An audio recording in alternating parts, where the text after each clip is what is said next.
నేను Harika, international certified yoga trainer and YCB certified yoga master.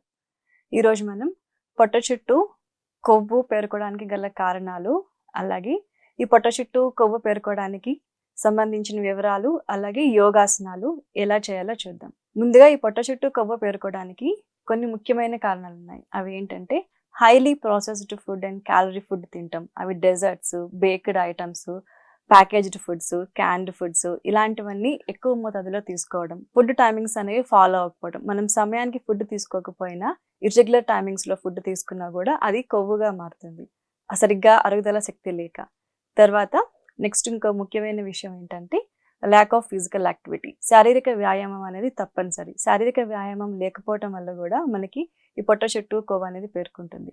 ఎక్కువసేపు కూర్చొని వర్క్ చేసే వాళ్ళు పర్టికులర్గా ఇలాంటి ప్రాబ్లంతో ఎక్కువ సఫర్ అవుతూ ఉంటారు. పొట్ట చుట్టూ కొవ్వు పెరుకోవడానికి ఇలాంటి కొన్ని ముఖ్యమైన కారణాలు ఉన్నాయి. ఇంకొక ముఖ్యమైన కారణం ఏంటి అంటే స్ట్రెస్ లెవెల్స్ ఎక్కువ ఉండటం వల్ల కూడా మన శరీరంలో కార్టిసాల్ లెవెల్స్ అనేవి ఇంక్రీజ్ అవుతాయి. బ్లడ్లో కార్టిసాల్ లెవెల్స్ ఇంక్రీజ్ అవటం వల్ల పొట్ట చుట్టూ అలాగే మొహం మీద కొవ్వు అనేది ఫామ్ అవుతూ ఉంటుంది. సో స్ట్రెస్ లెవెల్స్ కూడా బ్యాలెన్స్డ్గా ఉంచుకోవాలి. ఈ పొట్ట చుట్టూ కొవ్వు పేరుకునే విధానం ఎలా ఉంటుంది అంటే పొట్టలో కొవ్వు అనేది ఒక జెల్ ఫామ్లో ఉంటుంది. ఇది పొట్టలో లివర్, ప్యాన్క్రియాస్, కిడ్నీస్ వీటి చుట్టూ ఫామ్ అయిపోతూ ఉంటుంది. దానివల్ల ఏంటంటే మనకి పొట్ట చాలా అధికంగా ఎత్తుగా ఉన్నట్టు కనిపిస్తుంది. కొవ్వు నిదానంగా అది కంటిన్యూ అయిపోతుంది. మనం ఫిజికల్ యాక్టివిటీ చేయకపోవడం వల్ల, అలాగే ఫుడ్ టైమింగ్స్ ఫాలో అవ్వకపోవటం వల్ల ఏంటంటే ఈ కొవ్వు కంప్లీట్గా ఫామ్ అయిపోతూ ఉంటుంది. ఇంకా కంట్రోల్లోకి అనేది రాదు. సో పొట్ట చుట్టూ కొవ్వు ఈ రకంగా ఫామ్ అవుతుంది. ఒకప్పుడు 40 years 50 years అయిన తర్వాత శరీరంలో మెటబాలిజం లెవెల్స్ తగ్గి హార్మోనల్ ఇంబ్యాలెన్స్ ఎక్కువ అయ్యి ఈ పొట్ట చుట్టూ కొవ్వు అనేది పేరుకోవడం, పొట్ట ఉండడం అనేది కనిపిస్తూ ఉంటుంది. కానీ ఇప్పుడు జీవన విధానం వల్ల, శారీరక వ్యాయామం లేకపోవడం వల్ల, ఫుడ్ టైమింగ్స్ ఫాలో అవ్వకపోవడం వల్ల, హార్మోనల్ ఇంబ్యాలెన్స్ అనేవి చిన్న ఏజ్ నుండి స్టార్ట్ అయిపోవడం వల్ల టీనేజర్స్ కూడా ఈ పొట్ట చుట్టూ కొవ్వుతో అధికమైన పొట్టతో బాధపడుతూ ఉంటున్నారు. ఈరోజు మనం దీనికి సంబంధించి కొన్ని ముఖ్యమైన స్ట్రెచెస్ అనేవి చూద్దాం. ఏదైనా ఈ పొట్ట అధికంగా ఉన్న వాళ్ళు ఏదైనా స్ట్రెచెస్ చేయాలన్నా, యోగాసనాలు ఏదైనా వర్కౌట్ చేయాలన్నా కూడా చాలా ఇబ్బంది పడుతూ ఉంటారు. ఒకటేసారి స్టార్ట్ చేయడం, బాడీ సపోర్ట్ చేయక, బ్యాలెన్స్ చేసుకోలేక మళ్ళీ స్టాప్ చేసేయటం ఇలా చేస్తూ ఉంటారు. సో ఈరోజు ఏంటంటే మనం అందరూ కూర్చొని ఈజీగా చేయగలిగేవి పొట్ట స్ట్రెచెస్ అనేవి వాళ్ళు చేస్తున్నా వాళ్ళు బ్యాలెన్స్డ్గా చేసుకోగలిగేవి ఈరోజు మనం నేర్చుకుందాం. ఇప్పుడు మనం కూర్చొని చేసేవి స్టార్ట్ చేద్దాం. పొట్ట చుట్టూ కొవ్వు ఉన్న వాళ్ళు కూడా, ఎక్కువ పొట్ట ఉన్న వాళ్ళు కూడా ఈజీగా చేసే స్ట్రెచెస్ అనేవి స్టార్ట్ చేద్దాం. ముందుగా ఇలాగ చక్కగా సుఖాసనంలో కూర్చోవాలి. సుఖాసనంలో కూర్చొని చేతులు రెండు ఇలా లాక్ చేసుకోవాలి. ఇలా తల వెనకాల పెట్టుకొని తల మెడ స్ట్రైట్గా ఉండాలి. మన బ్యాక్ బోన్ కూడా స్ట్రైట్గా స్ట్రెచ్ చేసి ఉంచాలి. ఇలా పెట్టుకొని ఇలా ఫస్ట్ ఇలా కిందకి వంచాలి, మళ్ళీ ఇలా పైకి, ఇలా కిందకి వంచినప్పుడు మ్యాక్సిమం మనం వెనక్కి ఎంతవరకు వెళ్ళగలం అంతవరకు వెళ్ళాలి, మళ్ళీ స్ట్రైట్గా వచ్చేసేయాలి. ఈ రకంగా చేతులు ఇలా పెట్టాలి. చేతులు ఇలా పెట్టినప్పుడు చేతులు స్ట్రైట్గా చక్కగా ఉండాలి. ఇలా ఫస్ట్ స్ట్రైట్కి కూర్చోవాలి. ఇలా down and up, down and up. ఈ రకంగా చేయడం వల్ల మనకి క్రంచెస్ అనేవి చక్కగా చేయగలుగుతాము, ఈజీగా ఉంటుంది. పొట్ట ఎంత ఎక్కువ ఉన్న వాళ్ళు కూడా ఇవి ఈజీగా చేయగలుగుతారు. ఆ స్ట్రెచ్ అనేది మనకి తెలుస్తుంది.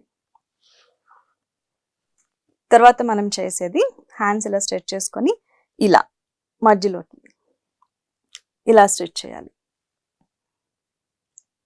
ఈ స్ట్రెచ్ చేసేటప్పుడు మనకి ఎక్కువ స్ట్రెచ్ అనేది అప్పర్ స్టొమక్, లోవర్ స్టొమక్ మీద పడుతుంది. చాలా ఈజీగా ఉంటుంది, అలాగే చాలా ఎఫెక్టివ్ స్ట్రెచ్ కూడా. ఇది 10 times చేసుకోవచ్చు. ఇలా చేతులు రెండు స్ట్రైట్గా ఇలా మధ్యలోకి రావాలి. ఈ రకంగా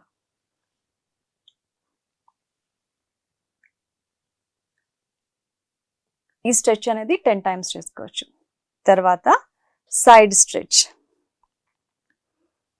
ఇలా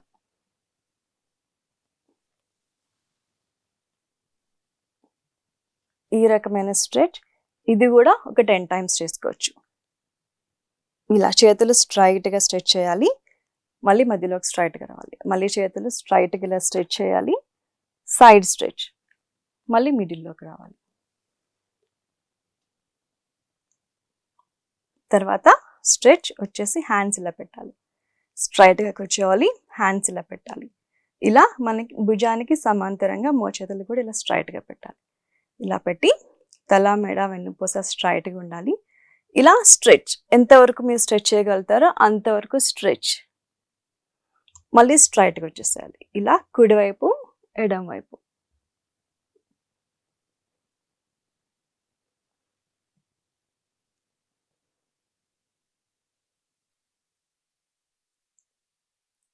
ఇలా ఇలా ఒక 10 టైమ్స్ ట్విస్ట్ చేయొచ్చు. మనం ఎంతవరకు ట్విస్ట్ అవ్వగలుగుతామో అంతవరకు ట్విస్ట్ చేయొచ్చు. దానివల్ల ఏంటంటే స్టమక్ అనేది చాలా ఈజీ అవుతుంది. ఏదైతే ఫ్యాట్ అనేది ఉందో అది నిదానంగా స్ట్రెచెస్ వల్ల నిదానంగా తగ్గుతూ ఉంటుంది. మనం ఇంచ్ లాస్ అనేది మనం అబ్జర్వ్ చేయగలుగుతాం.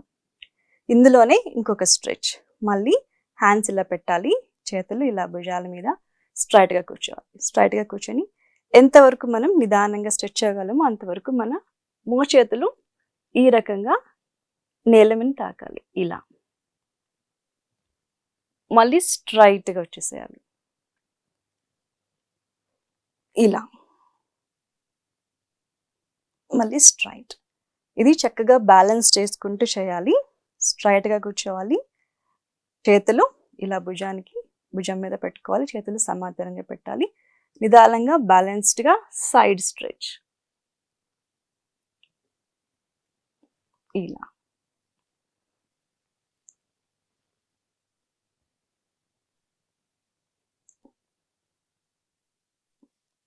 ఇలా ఒక 10 రౌండ్స్ చేసుకోవచ్చు. బ్యాలెన్స్డ్గా చేసుకోవాలి. ఇవన్నీ స్ట్రెచెస్ ఏమవుతుందంటే మనకి పొట్ట మీద చక్కగా ఒత్తిడి అనేది పడుతుంది. Front, side, upper abdomen, lower abdomen చక్కగా యాక్టివేట్ అవుతుంది ఈ స్ట్రెచెస్ వల్ల. అలాగే ఎక్కువ పొట్ట ఉన్న వాళ్ళు కూడా ఇవి ఈజీగా కూర్చొని చేసుకునే స్ట్రెచెస్. మనం పొట్టకి సంబంధించిన వ్యాయామం ఏదైనా చేస్తే ఫస్ట్ ఆయాసం వస్తుంది, బాడీ అన్ఈజీ అయిపోతుంది. దానివల్ల ఏంటంటే మధ్యలో స్టాప్ చేసేస్తాం. ఇలాంటి స్ట్రెచెస్ చేయడం వల్ల ఇది కూర్చొని చక్కగా చేసుకునేవి కాబట్టి ఆయాసం అనేది అసలు రాదు, బ్యాలెన్స్డ్గా ఉంటుంది. ఇంకొకటి ఒక్కొక్క స్ట్రెచ్ 10 టైమ్స్ చేసుకుని మనం మధ్యలో గ్యాప్ తీసుకొని మళ్ళీ ఇంకొక స్ట్రెచ్, ఇలా కంటిన్యూస్గా స్ట్రెచెస్ చేసుకోవడం వల్ల ఏమవుతుందంటే పొట్టకు సంబంధించి మనం ఈజీగా చేయగలుగుతాం. మన కెపాసిటీ అనేది ఇంక్రీజ్ అవుతుంది, అలాగే ఫ్లెక్సిబిలిటీ ఇంక్రీజ్ అవుతుంది. దాని ద్వారా ఏంటంటే మనకి కాన్ఫిడెన్స్ అనేది కూడా పెరుగుతుంది. నిదానంగా ఇంచ్ లాస్ అవుతుంది. మనకి నిదానంగా పైన పొట్ట, కింద పొట్ట, అలా సైడ్స్ తగ్గడం అనేది మనం ఒక 1 monthలో అబ్జర్వ్ చేయగలుగుతాం. దానివల్ల మనకి కాన్ఫిడెన్స్ అనేది చక్కగా పెరుగుతుంది. ఇంకొంచెం స్ట్రెచెస్ కౌంట్ పెంచుకోవడం, ఇంకా చేయగలం అనే కాన్ఫిడెన్స్ మనకు వస్తుంది. సో ఇలాంటి ఈజీ స్ట్రెచెస్ అనేది అందరూ చేసుకోవచ్చు. ఇంకొకటి, ఈ బ్యాక్ ప్రాబ్లం ఏదైతే వెన్నుపూస సమస్య ఉన్న వాళ్ళు, అలాగే హెర్నియా సమస్య ఉన్న వాళ్ళు ఈ స్ట్రెచెస్ అనేవి అసలు చేయకూడదు. వెన్నుపూస సమస్య ఉన్న వాళ్ళు, స్పాండిలైటిస్ ఉన్న వాళ్ళు ఒకవేళ చేయాలి అంటే దీనికి సంబంధించిన ప్రొఫెషనల్ సహాయం తీసుకొని మాత్రమే చేయాలి. ఆల్ ఆఫ్ సడన్ అనేది ఇవి స్టార్ట్ చేయకూడదు. ఈ స్ట్రెచెస్ చేసేవాళ్ళు, ఎక్కువ పొట్ట ఉన్న వాళ్ళు కూడా చక్కగా ఇలాగ కూర్చొని ఫస్ట్ ఒక 3 రౌండ్స్తో స్టార్ట్ చేయండి. 3 రౌండ్స్తో స్టార్ట్ చేసి నిదానంగా కౌంట్ ఇంక్రీజ్ చేసుకుంటూ 10 to 15 రౌండ్స్ వరకు వెళ్ళొచ్చు. పొట్ట ఖచ్చితంగా తగ్గుతుంది, ఇంచ్ లాస్ అనేది స్టార్ట్ అవుతుంది. ఈ పొట్ట చుట్టూ కొవ్వుకు సంబంధించి ఒక చక్కని టిప్ ఏంటంటే మనం రెగ్యులర్గా వాడే ఫుడ్ ఐటమ్స్లో దాల్చిన చెక్క వాటర్ అనేది ఒకటి. అలాగే మనం తీసుకునే ఫుడ్ ఐటమ్స్లో ఏదైనా సలాడ్స్ తిన్నా లేకపోతే వాట్ ఎవర్ మీల్స్ తిన్నప్పుడు ఈ దాల్చిన చెక్క పౌడర్ అలా స్ప్రింకిల్ చేసుకొని తిన్నా కూడా మనకి ఈ దాల్చిన చెక్క పౌడర్ ఏంటంటే బాడీలో మెటబాలిజం అనేది ఇంక్రీజ్ చేస్తుంది, బ్లడ్ షుగర్ లెవెల్స్ అనేది కంట్రోల్ చేస్తుంది. దానివల్ల ఏంటంటే అధికంగా కొవ్వు ఏదైతే మనం స్టోర్ అవుతుంది అని అనుకున్నామో ముందే, లివర్ చుట్టూ, ప్యాన్క్రియాస్ చుట్టూ ఏదైతే స్టోర్ అవుతుంది అనుకున్నామో అలాంటి కండిషన్ అనేది రాకుండా చేస్తుంది. సో ఖచ్చితంగా ఫ్రూట్స్ అండ్ వెజిటేబుల్స్ ఎక్కువ ఇంక్లూడ్ చేసుకోవాలి. ఇలాంటి స్ట్రెచెస్ ఏవైతే ఉన్నాయో, పొట్ట ఎక్కువగా ఉంది కదా అని చెప్పి అసలు వ్యాయామం చేయడానికి ఇష్టపడరు, కానీ ఖచ్చితంగా స్టార్ట్ చేయాలి. ఇలాంటి చిన్న చిన్న స్ట్రెచెస్ నుంచి స్టార్ట్ చేసుకొని వ్యాయామం అనేది స్టార్ట్ చేయాలి. స్టార్ట్ చేస్తూ హెల్దీ ఫుడ్ తింటూ, అలాగే ఓవర్ ఈటింగ్ ఎక్కువ మనం తినేస్తూ ఉంటాం. మనకి తెలుస్తుంది మనకి ఫుడ్ ఎంతవరకు ఎంత తినగలము, ఎక్కువ అయిందా లేదా అని మనకు తెలుస్తుంది. సో అలాంటిది కూడా గమనించుకొని ఎక్కువ తినకుండా టైంకి తినాలి, ఫుడ్ టైమింగ్స్ ఫాలో అవ్వాలి, హెల్దీ ఫుడ్ హ్యాబిట్స్ మెయింటైన్ చేయాలి. అలాగే చిన్న స్ట్రెచెస్ ప్రతిరోజు ఒక 30 నిమిషాల వరకు వ్యాయామం అనేది కంపల్సరీ చేయాలి. అలాగే ఈ దాల్చిన చెక్క గురించి చెప్పుకున్నాం కదా, ఈ టిప్ అనేది కూడా ఫాలో అవుతే మనకి బాడీలో మెటబాలిజం లెవెల్స్ అనేవి ఖచ్చితంగా రెగ్యులేట్ అవుతాయి. హార్మోనల్ ఇంబ్యాలెన్స్ వల్ల ఏవైతే పొట్ట ఎక్కువగా ఉందో ఆ హార్మోన్స్ రెగ్యులేట్ అవ్వడం వల్ల కూడా మనకి పొట్ట అనేది కంట్రోల్ అవుతుంది. అలాగే ఈ స్ట్రెచెస్ చేయటం వల్ల, ఫుడ్ టైంకి ఫాలో అవటం వల్ల మనకి శరీరంలో కార్టిసాల్ లెవెల్స్, స్ట్రెస్ లెవెల్స్ ఎక్కువై కార్టిసాల్ లెవెల్స్ రిలీజ్ అవుతాయి. సో అవి అసలు బ్యాలెన్స్డ్గా ఉంటాయి. దానివల్ల ఏంటంటే స్ట్రెస్ వల్ల కూడా మనకి అధికంగా పొట్ట వస్తుంది. సో అది కూడా మనం మైండ్లో పెట్టుకోవాలి. ఇంకొకటి ఏంటంటే ఎక్కువసేపు కూర్చొని వర్క్ చేసే వాళ్ళు ఖచ్చితంగా ప్రతి 15 మినిట్స్కి ఒకసారి బ్రేక్ తీసుకోవాలి. బ్రేక్ తీసుకొని వాకింగ్ చేసుకోవడం అనేది చాలా ఇంపార్టెంట్. అది కూడా దానివల్ల కూడా మనకి పొట్ట ఎక్కువ వస్తుంది. సో అలాంటి రూల్ ఫాలో చేయడం వల్ల కూడా పొట్ట రావడం అనేది కంట్రోల్డ్గా ఉంటుంది. లేని వాళ్ళకైతే అసలు రాదు, వచ్చిన వాళ్ళకి కంట్రోల్డ్గా ఉంటుంది. నిదానంగా ఇంచ్ లాస్ అనేది అవుతుంది, తగ్గిపోతూ ఉంటుంది. మరొక మంచి ఎపిసోడ్తో మళ్ళీ కలుద్దాం. Thank you.